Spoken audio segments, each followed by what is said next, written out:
Hi,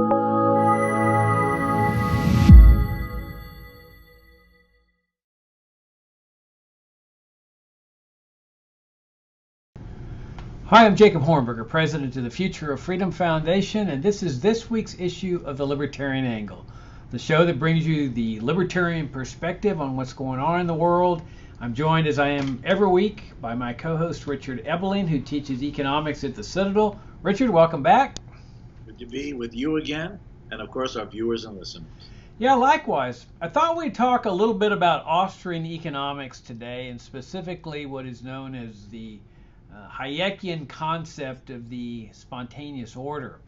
As most of our viewers know, Friedrich Hayek was a libertarian economist, Nobel Prize winning economist. He's part of what we know as the Austrian school of economic thought, as exemplified by people like Ludwig von Mises and Israel Kirzner, Murray Rothbard, Karl Menger, and of course a lot of the people in our generation. In fact, as an aside, let me recommend your book, Richard, that you did for FFF on Austrian economics and public policy, and then the great video series you did that's posted online, in an introduction to Austrian economics. So if for those of you that are just getting into Austrian economics, or actually those of you that are really well versed in it, I think you greatly enjoy both of these projects that Richard did for us, the ebook as well as the video series. But Hayek, as part of his voluminous work, came up with this concept of the spontaneous order. And as I understand it, Richard, it wasn't a concept that he invented, but it was something that he applied the concept of economics to. And so why don't you take it from there and give us what the idea of spontaneous order is and what Hayek's major achievements in this area were. Okay, I'd be happy to. First of all, we tend to take for granted that our society must have been in some way intentionally designed or created. Each of us plan our lives. We have a goal for our career, a goal for our family relationships. We plan our vacations. We plan our trips to the supermarket. We plan how we're going to budget our income. So there's this impression, I think, that people often have, is that everything has sort of like a design plan about it. But the particular trend of thought or tradition out of which Friedrich Hayek emerged argued that while certainly individuals undertake their specific and design planning, as I've tried to explain, the overall society in which we live is not planned in the same way. Now, this tradition that Hayek represents goes back at least to the Enlightenment thinkers, and especially what are called the Scottish moral philosophers, three of the most famous of which are the philosopher David Hume, the social philosopher Adam Ferguson, and of course the famous economist Adam Smith. The Hayek was inspired by them, and particularly from a line that is in the work of Adam Ferguson, an essay of his, a book actually, called An Essay on the History of Civil Society, which came out in the 1760s. And that line is called, men stumble upon institutions that are indeed the result of human action, but not of human design. And what Ferguson was getting at, and which Hayek elaborates on, is the idea that if we think about it, language, custom, tradition, mores, etiquette, much of the ethical code with which we interact with others every day, has not been planned or designed. Let me use the example of language, if I may, just for a minute, to sort of exemplify it. Language was not created in the following sense. There was a good and benevolent king long ago in some misty past who said, gee, my subjects would do far better if they had a language with which they could communicate with each other. So I'm going to appoint a royal commission to design the first language. And if we were to make that assumption, we would have the following question. Well, if we did create such a royal commission to design the first language, in what language would the members of that commission converse with each other in designing the first language? Well, it's a contradiction. So how might we say that language develops? This is a kind of silly example I sometimes use with my students. Imagine some really ancient caveman time, and there's two cavemen, one of which is standing below a large rock. Above this rock is a saber-toothed tiger that is about to pounce him. And the other caveman, seeing this, shouts out, "Ooga!" Now, what the hell does "ooga" mean? Well, the caveman shouting it is trying to say, "Hey, dummy, look up. You're in trouble. There's a saber-toothed tiger just above you." Unfortunately, the person below the rock doesn't understand what "ooga" means. He just goes, and of course, the tiger pounces and it gets eaten. That's the origin of language, Jacob. What we do is we make sounds, and the repetition of the sounds representing an object, a person, an action, a thought, an emotion, gets repeated enough times and transmitted among the members of that it becomes that. So when I look at you, for example, on the video, and I see these things sticking out of your ear, I call them earbuds. They're just physical objects, but we define them by a sound that says they're earbuds, and that tells us what the object is in terms of its meaning or its purpose, or shirt, or cup of coffee. And that's how language evolves. And then it gets strung along, and we have rules of grammar. And no one designed these rules of grammar either. Maybe some of the viewers and listeners recall, as I was a small kid, grammar school or junior high school, taking the English class. And you have to do those tree diagrams of the sentence. What's the adverb, the adjective? As if language had like legislative vocabulary. These are the rules for adjectives. These are the rules for nouns. These are the rules for adverbs. No, they emerged and evolved through the interactive talking among people, and these become the rules and procedure and the proper usage for language created from the state. It has emerged from knowledge. Richard, you're blanking out sometimes. Is there some deal with your microphone or something? Your voice is blanking out. Okay. I've moved the computer slightly closer. Okay, that's much better. Okay, go ahead. Sorry. Okay. So let me just sort of ask the listeners and the viewers to ask themselves, when they were in school, were they assigned a William Shakespeare play to watch or to read? Yes. Romeo and Juliet, Hamlet, Julius Caesar, one of them. Now, many modern readers find it difficult to understand what William Shakespeare is saying. And he's only about 400 years earlier than us or so. So how did language change so much in a mere 400 years, if we take the stream of human history, that we find it difficult to understand what Bill Shakespeare is saying? Now, the fact is that every day, in small ways, people in nuances use words, concepts, innuendos differently, so that the word meanings and the words and the sentence structures get changed and evolved, and slowly but surely become the new rules. But the fact is that it exemplifies the fact of an institution without which society could not function, that is the result of human interactions, but not of any overarching from top down human design. The same thing applies to etiquettes, manners, traditions, customs, as I said. The exemplar of this, closer to the kind of topics we normally talk about, comes in Adam Smith, the idea of the invisible hand. A set of institutions evolves over time. And among these institutions is the idea of men discovering that they can be more productive if they divide their labor, division of labor. Within groups and tribes, since it's bad enough fighting physically and through force tribes outside of your own, within the tribe you try to have rules of nonviolence. So what happens? People start dividing their labor, the fellow who makes the bow and arrows, the guy who tans hides for the tribe members, and trades with them, not on the basis of force, but through rules of voluntary trade and exchange. And slowly there emerges this arrangement by which men specialize their tasks for mutual benefit under the rules of voluntary exchange. And as Adam Smith explains, when societies evolved sufficiently enough and men can have a consciousness of this, they realize that if you have a system of individual rights, private property, and voluntary exchange within this interdependency of division of labor, now we have an order in which individuals are pursuing their own self-interest but in their own self-interest within those societal rules that I just summarized. The only way you can improve your circumstances is by serving the interests of others. Someone has something that you want. I can't kill him, I can't steal from him, and I can't defraud him. How do I get him to give up what he has that I desire? I must ask myself, how can I use my skills, knacks, and abilities to produce something, to supply something that he would value highly enough that he'll take it in trade for that which he has that I desire.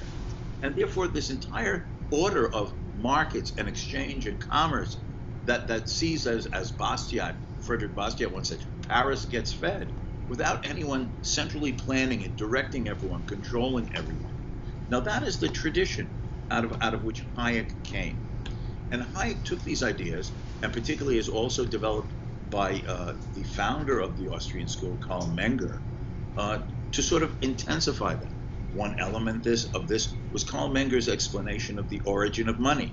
Now, how could we go about all of our trades and exchange in society without the medium of exchange to facilitate our transactions? But money didn't get planned or designed. Men realize that they want something that another person has. That other person doesn't specifically want what I have for sale. So I ask myself, maybe I should trade my product, which I've specialized in, for someone else's product, which I may personally have no use for, but I know that if I possess it, I can then trade it on to the person who does have that commodity that I desire. And that product becomes an intermediary, a medium of exchange. And some goods over time become the most widely used and generally accepted medium or plural media of exchange, and that becomes the money good. Again, the result of human action, but not of human design. So much of the societal glue that holds us together is not the result of regulation, legislation, command, edict from the state.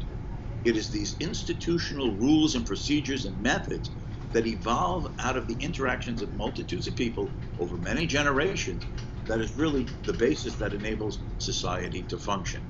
Now, Hayek's particular use of this was to then extend this to the idea that this is the very nature of the price system. The price system is an institution that no one designed. It's merely the exchange ratios between which people trade apples for pears, hats for shoes. But these prices then become the signaling device that tells consumers what's available and what would it cost. It tells every producer through the intricate network of that division of labor, what is it that consumers design?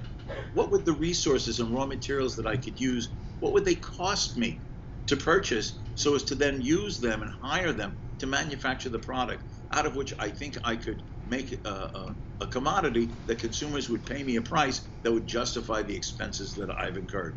All of this is part of this spontaneous order. And if you combine that with Hayek's also particular insight, partly of which got him the Nobel Prize, is that matching the division of labor is an inescapable division of knowledge. The butcher, the baker, the candlestick maker, each knows something that the others in society don't. And plus other different types of knowledge. The type of knowledge that is related to the particular corner and circumstances of your place in the society, which others cannot know and cannot appreciate and not reasonably evaluate, that you can, living and acting and interacting in that part of the society, to best use to advance your own purposes by serving others through the signaling device of the market system and the price system in particular. That's the type of spontaneous order system that Hayek talks about. This is why it's so absurd to turn to the state. The state can design our health care. The state can design our retirement. The state can design the education for our kids. The state can determine what wage a low-skilled high school dropout should earn in the labor market through a minimum wage.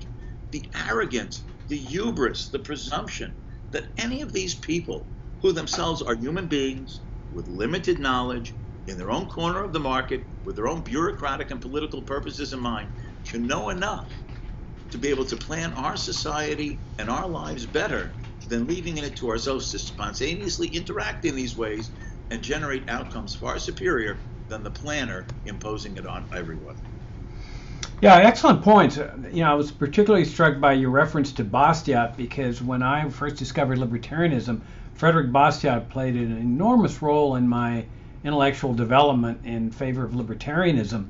I mean, I just would pore over his little trilogy of books. Well, actually 4 books if you include the law in there. And that essay that he wrote, How Paris Gets Fed, was so profound.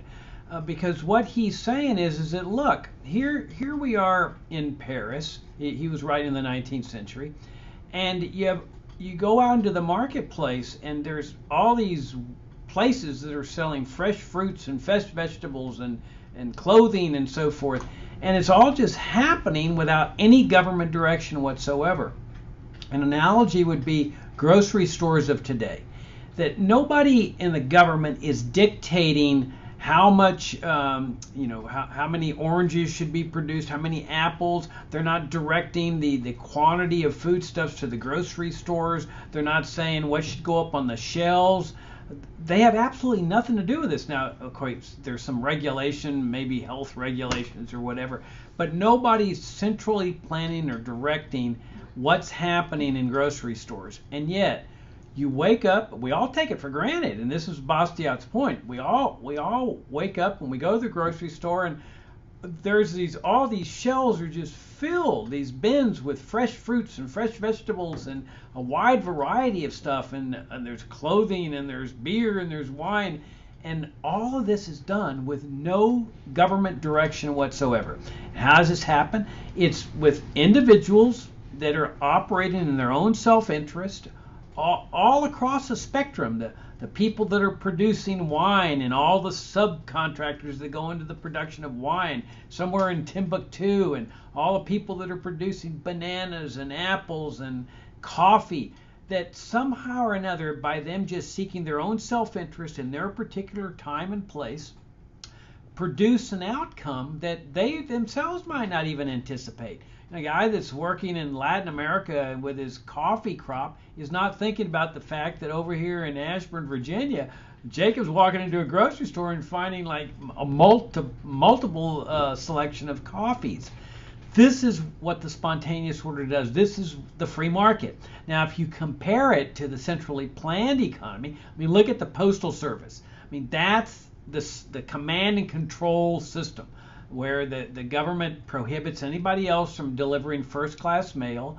It's only the government that's going to be able to do this. They have their stations around the nation. They all belong to the same organization.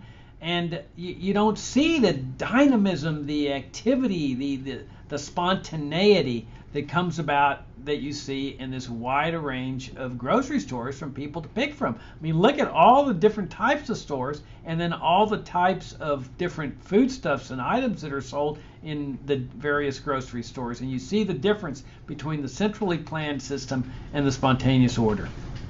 Absolutely. If I can just use one more instance of an emphasis on this by someone who influenced both of us, Jacob, and that's Leonard Read's famous essay, I, Pencil, where he says, who knows how to make an ordinary old-fashioned lead wood pencil? And the answer is no one. There's the people who are mining the graphite out of the ground. There are other people who are cutting down the trees who will become the pencil itself. They're the people who are making what we call the eraser at the end of it. Those who are mining the tin with which the eraser will be attached to the shaft of the pencil. There are those who are manufacturing the paint that is put on the pencil, and those who devise the machines to emboss the name of the company as a promotion on the pencil. And then those who package it and put the pencils in a box, so then you and I can go to the local grocery store or the stationery store and buy a pack of old-fashioned, ordinary wooden lead pencils. Who knows how to follow all of these steps? But it gets coordinated through the interactive systems of market competition guided by the price system, so that multitudes of people who, as you said, with your grocery example and buying products there, don't know each other.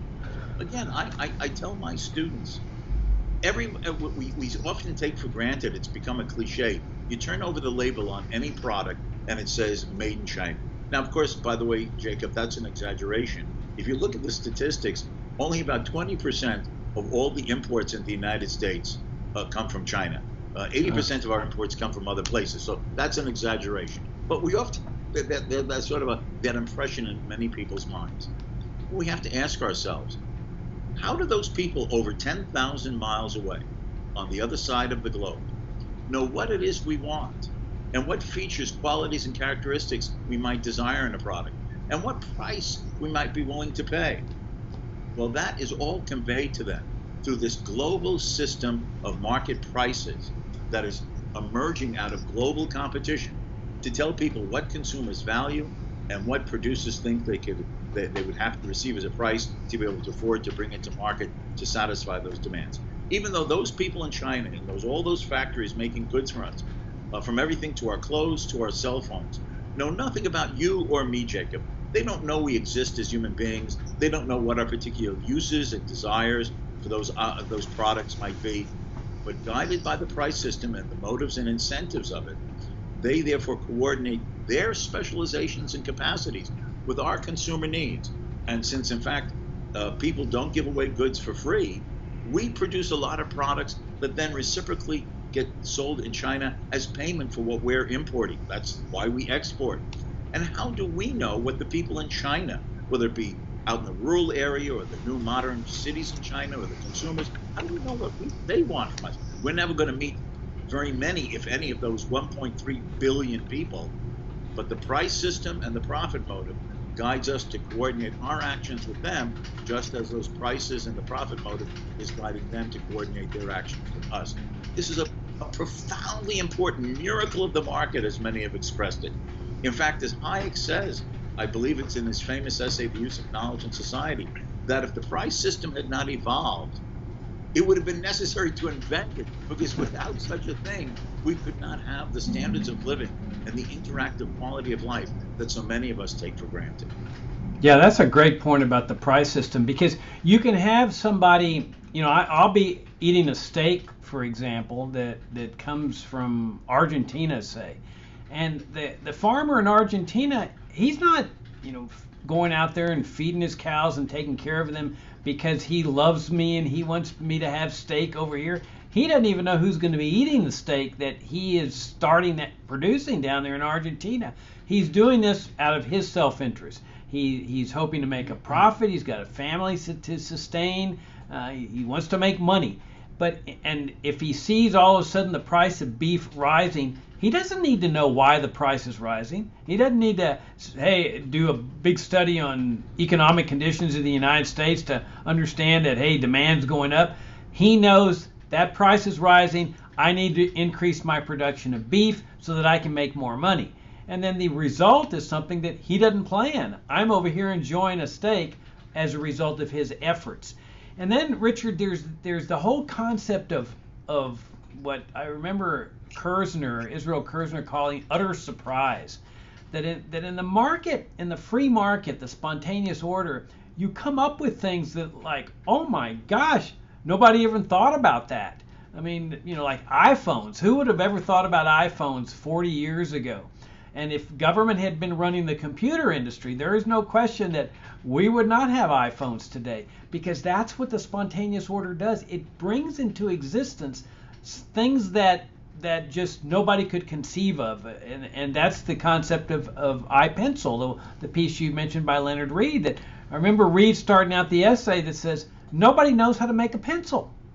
And his point was that you have all of these diverse people, each of whom is seeking his own self-interest, that are producing components that somehow or another then come into existence in the final stage of production as a pencil.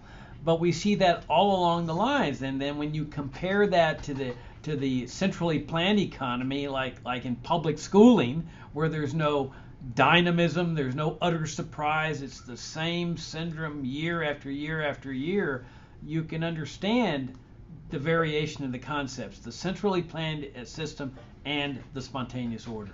Yes, I think a perfect example of the power of that very innovation of an open competitive market versus the dead hand of regulation, using one of the examples used, the cell phone. I asked the viewers and listeners who perhaps are closer to our age group. Your age group, please. Do you see, viewers, what I have to put up with constantly? Okay, but if you can remember 30 or 40, maybe 50 years ago, what was television like? You had the rabbit ears or the antenna on your roof, and you had basically three networks: ABC, NBC, and CBS. And what did you have for a telephone? It sat on a desk, and you picked up the receiver, and you could go no further than the cord could go. And for decades, all you did was dial a rotary dial. And then AT&T, oh, they're innovative. They introduced buttons on the base of the phone. Oh, we've gone about as far as we can go, to use that phrase from the old musical Oklahoma. Now, once they, however imperfectly and not completely, as once government deregulated the telephone industry and the ability to transmit television networks as well, notice what happened. We now have hundreds of channels to choose from. And what has that made? How is that made possible? Through satellites that private companies have been able to put up. And why? Because they could devise the technology once they were freed from the straitjacket of a government monopoly that prevented innovative and cost-efficient competitors from entering their corner of the market. From the old rotary dial telephone that sat on your desk and from which you could go no further than the cord would take you with the receiver, to now we walk around with our smartphones. And my example, an iPhone. This is my phone. This is my email. This is my text messaging. This is my music. This is my videos. This is my life. We write on this. We dictate in this. And all of this would have been impossible given through the creativity of free human minds if markets had not been sufficiently deregulated. That's what market freedom enables and provides and offers, as opposed to government who straitjackets you. As you said, if it was left up to the government, we would still be operating like we did half a century ago, because nothing would be accepted and allowed other than what the bureaucrats were willing to allow, and that's defined by their own self-interest and the narrow, limited knowledge that they themselves possess. Hey, if the government were still running if the government had taken over the television industry on grounds of national security, let's say, there is no doubt that color TVs would still be the black and whites with the colored cellophane paper over the screen. Oh, yes. It'd be real fancy cellophane paper, but that would be the extent of color television. But Richard, why is it when you see this in action, and my favorite period of time in U.S. history was 1870 to around 1910, because here you had this dynamic period of no income tax, no IRS, sound money that wasn't distorting the price system and warping the price system, and no immigration controls, no welfare to speak of, no social security, no drug war, and there were inventions coming into existence practically every day.